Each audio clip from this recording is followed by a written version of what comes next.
राम जन्मभूमि आंदोलन के सरसेनानी बोलते हैं उसको, सरसेनापति अशोक जी सिंघल के साथ भी बाबा जी का परिचय हो गया है। जब लातूर में आए थे उनके बारे में भी कुछ उनके ये है अठवने है। उनका एक यहाँ पर बड़ा कार्यक्रम हुआ था, सब हिंदू लातूर में के और आजू बाजू के भी विश्व हिंदू परिषद। हाँ, ये बसवेश्वर मंगल कार्यालय पुराना था। हाँ, पुराना शाहू कॉलेज के बाजू में था, करेक्ट। तो वहां पर कार्यक्रम हुआ था जी। उस समय मैं व्यासपीठ पर था उनके साथ में। ओके। फिर मेरे को बोला गया कि भाई एकात्मता मंत्र बोलो। फिर मैं जरा नया था और एकात्मता मंत्र दूसरे चाल में, हमारे जो भजन भीजन करते उसी चाल में हम बोलने लगे। फिर अशोक जी उठे, ठहरो बोले, इसकी चाल बदलने का नहीं, जो चाल है वही, जो चाल है वही चाल में बोलेगा। तुमने सुना है मगर तुम अभी दूसरी चाल में बोल रहे हो, तुम बैठो मैं बोलता हूँ। क्या बात। वो खुद उठ के, अशोक जी सिंघल 6 फुट ऊंचे थे, अजान बाबू उनका हाथ ऐसे लंबे थे, बहुत भाग्यवान और बहुत प्रभावी आदमी थे। देखते ही आदमी को प्रभाव लगता, क्या ये आदमी है कि देवता है। उनके चेहरे पर देख के सब तेज रहता था उनके चेहरे पर। और कभी इतना काम किया उन्होंने, एक बड़े घराने में के आदमी है वो। सिंघल घराना बोले तो दिल्ली के अंदर, प्रयागराज के अंदर उनके 7 भाई का परिवार, उद्योग धंधे, बहुत बड़े बड़े व्यापार थे उनके। और वो प्रचारक निकल गए। फिर गुरुजी ने बोला कि विश्व हिंदू परिषद का काम आपको करने का है। 1964 में विश्व हिंदू परिषद की स्थापना हो गई बम्बई के अंदर। तर 65-66 में उनको बोलते तुम विश्व हिंदू परिषद में काम करने का है। ठीक है, इतना काम किया, इतना अभ्यास पूर्ण काम किया। सब संत लोग उनको उनके संतों के ऊपर के मानते थे। क्यों? तो सफेद कपड़े में थे, तो भी संतों से भारी थे। उनके विचार, उनका बोलना, उनका चलना संत से भी भारी था। कभी वो किसी पर प्रभाव नहीं डालते थे। कोई भी संत भगवे कपड़े में करो, पांव पड़ती थी उसका, नम्रता थी। अब जिसको जानकारी है वो पांव नहीं पड़ने देते थे। अशोक जी, आप सफेद कपड़े में के सन्यासी हैं, आप बड़े धर्माचार्य हैं, धर्म आचरण आपके संस्कार में है, आपके घर से है। आप इतना बड़ा काम कर रहे हैं, हमारे पांव नहीं पड़ना तो भी वो कौन सा भी, कहाँ भी जो शंकराचार्य को मिलते थे। केरल में जाके धर्माचार्य राम यात्रा शुरू की उन्होंने, राम जन्मभूमि का काम लिए उन्होंने। यश मिलेगा ही तुम्हारे को। तो वो एक बाबा थे, देवराह बाबा जी, उसके दर्शन को गए। वो यहाँ झाड़ी पर काट लगा के वहां पर बैठते थे और आने वाले को पांव से आशीर्वाद देते थे। इतने पहुंचे वाले आदमी थे वो भी। वो गए उनके पास में, उनको आशीर्वाद दिया, पांव से माथे पर पांव रखा। तू यशस्वी हो जाएगा, तेरा काम यशस्वी हो जाएगा। तो हमने देखा कि जनवरी में जो राम मंदिर का हो गया, उसमें अशोक जी की बहुत याद आई। मेरे को तो आंखों में पानी आने लगा, कितना काम किया उन्होंने। और अशोक जी लातूर में भी आए थे ना? क्या वो हादसा कुछ हो गया था, एक्सीडेंट कुछ? नहीं, उनका एक्सीडेंट लातूर उपचार के लिए कुछ तो नहीं। हाँ, वो दादा वेदक थे। हाँ, अशोक जी 2 बार आए थे लातूर जी। एक पहली बार में तो मैं उनके सभा में था व्यासपीठ पर। दूसरी बार में वहाँ अग्रसेन भवन में भोजन के लिए आए थे। उनको कार्यक्रम होने के बाद में भोजन, डबल जेड सिक्योरिटी थी उनको। अरे वो तो राम मंदिर का काम, और उन पर बहुत से लोग केसेस थे। हाँ, केसेस थे। तो ठीक है, डरते नहीं थे। बाबा जी, अभी हम आपके नए आने वाली किताब के बारे में बात करेंगे। आठवणी जीवनाच्या एक विषय लेके तुम किताब लिख रहे हैं, तो क्या है उस किताब में? और एक पहले किताब में मैंने संघ के जो अनुभव है, संघ में क्या सीखा मैंने, संघ का काम कैसे रहता है, फिर उसमें व्यापक भी काम बहुत है। संघ के मार्फत चलने वाले गौरक्षा का काम है, विश्व हिंदू परिषद का काम है, बजरंग दल का काम है, दुर्गा वाहिनी का काम है, वनवासी कल्याण आश्रम का काम है, बड़े भटके विमुक्त जाति का काम है। ऐसे अनेक काम अपने आयाम है बहुत बड़े। हाँ, यानी लाखों काम चलते हैं। अपने यहाँ देखो 10-12 अंसरवाड़ा को एक काम चलता है, और मेघालय वसति गृह है, मेघालय वसति गृह है, जन कल्याण निवासी विद्यालय है, और वो पालसी का कुछ तो है, वो पाटिल ने निकाला वाला वो मूक बधिर विद्यालय। हाँ, मूक बधिर विद्यालय वो है। ऐसे बहुत से काम है। यमगरवाड़ी को अपना काम चलता है, भटके मुक्त जाति चोरी मारी करने वाले के बच्चों को सिखाने का। इतने काम अपने यहाँ है, तो दुनिया भर में कितने काम है देखो। तो बहुत बड़ा काम है। और अपना जो काम है संघ शाखा, मैं और सभी गुरुजी भी बोलते थे कि संघ शाखा में से जो उत्पादन मिलता है वो निक्का 12 टन की सोने, 52 कशी सोना है, जिसको 24 कैरेट बोलते हैं। 24 कैरेट बोलते हैं। ऐसा सोना निकलता है। तृतीय वर्ष का शिक्षण रहता है, प्राथमिक, प्रथम, द्वितीय और तृतीय। आपके तृतीय वर्ष? मेरा तृतीय वर्ष हो गया। क्या बात। अभी नए किताब में मैंने ये संघ का पहले किताब में लिख दिया हूँ। नए किताब में ये मेरे जीवन के, मेरे भाइयों के जीवन का उसमें सब आया है। तो ऐसे पहले एक बार मैंने उल्लेख किया था कि मेरे पिताजी पंढरपुर गए थे और अपघात हो गया था, वो एक उसमें लिखा हूँ मैं। फिर वो मुसलमान को मारे, उसने मेरे को दमदाटी करता था, तेरे को देखता हूँ तू शाखा का काम करता है, देखता हूँ।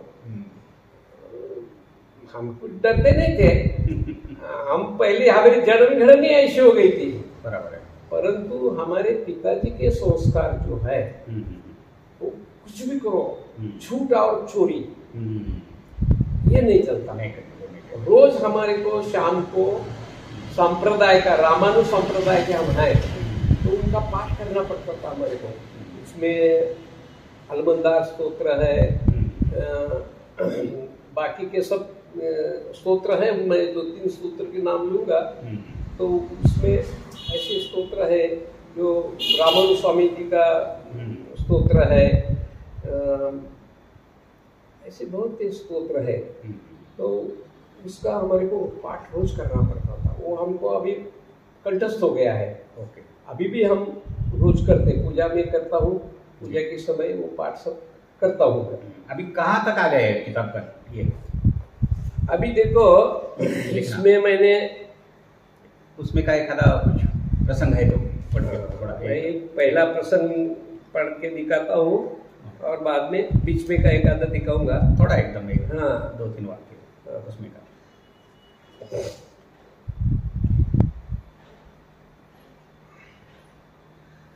मर्जी पांडुरंगाची, ऐसा ये मर्जी पांडुरंगाची 4 वर्षाचा असेल। कार्तिकीच्या वारीला भाऊ पंढरपूरला जायच्या तयारीत होते। आईने त्यांचे धोतर धुवून गच्चीवरून लिंबाच्या झाडाला बांधले, कारण लवकर वाढावे म्हणून एकेरी बांधले होते। आईच्या मागे गेलो, मला काकेत घेऊन चल असं मी आष्ट धरला। आई म्हणले माझ्या मागे काम आहे, तुला काय यायला येत नाही का? मग वडिलांना जाण्याच्या तयारी करता घाई होती। मला घेताना न घेताच आई निघून गेली। मी वरच होतो। लिंबाला बांधलेल्या धोतराला झोगा खेळायला गेलो, खाली डोक्यावरती पडलो। दगडाची फरशी असल्यामुळे डोके फुटले, बेहोश झालो। दवाखाने नव्हते, घरगुती उपाय चालू। धनुर्वात होऊ नये म्हणून गोड तेल पाणी मिसळून पाजविले। रक्तस्राव बंद झाला. मी बेहोश होतो. वडील पंढरपूरला निघून गेले. गावातील लोकांनी सांगितलं, परंतु पांडुरंगाची मर्जी जे होईल ते होईल असे म्हणून ते निघून गेले. एकादशीला पांडुरंगाचे दर्शन घेऊन पौर्णिमेचा काला घेतल्याशिवाय येत नव्हते ते. अच्छा. त्याच्यासाठी नियम होता. त्यावेळी फोनची व्यवस्था नव्हती. पांडुरंगावर भरोसा ठेवून मनात दुःख चालू होती. परतीचा प्रवास सुरू झाला. मनात पांडुरंगाचे नामस्मरण चालू होते. 5 वाजता संध्याकाळची गाडी आली. भाऊ पंढरपूरहून येणार म्हणून मी पण जानोळच्या रेल्वे स्टेशनवर चालत गेलो. वडील गाडीतून उतरताच मी समोर वडिलांना आश्चर्य वाटले. समोर दिसलो. वडिलांना आश्चर्य वाटले. बघा पांडुरंगाची मर्जी. त्यांच्या तोंडातून हे वाक्य निघाले, पांडुरंग तारी त्याला कोण मारे. अभी कहाँ तक, कब तक ये पूरा हो जाएगा ये किताब? ये अभी पूरा होने के इस पर आ गया है. लास्ट तक आ गया. हाँ, संघ प्रचारकांचं घरी येणं जाणं याच्यामध्ये मी लिहिलंय. त्याच्यामुळे अभी तक संस्कारामध्ये काय फरक पडला. अभी इसके बारे में आपको एक सवाल करना चाहता हूँ. हाँ, कि संघ प्रचारक बहुत बड़े बड़े आपके घर में आके गए मुकाम पर. उसमें से कौन कौन आए थे, उल्लेख लिए? नाना डोबळे. हाँ, औझा चौक में हम रहते थे तब. नाना डोबळे अपने घर, पुराना घर था तुम्हारा. हाँ. पहले का. और मधुभाई गुजरात में थे कुछ दिन. अभी दिल्ली में उनका केंद्र है. मधुभाई, अब उनकी उम्र बहुत हो गई है. बराबर. और खेड़कर, सोमनाथ जी खेड़कर. और सोमनाथ जी खेड़कर ने मुझे लाया संघ में. जनुभाऊ रानडे. अच्छा. ऐसे धर्माचार्य भी करवीर पीठ के शंकराचार्य अपने घर में मुकाम होते. अरे वाह. विश्व हिंदू परिषद का तुम काम करते थे ना. साध्वी शिवा सरस्वती अपने घर पर आई हुई है. और पंचपीठाधीश्वर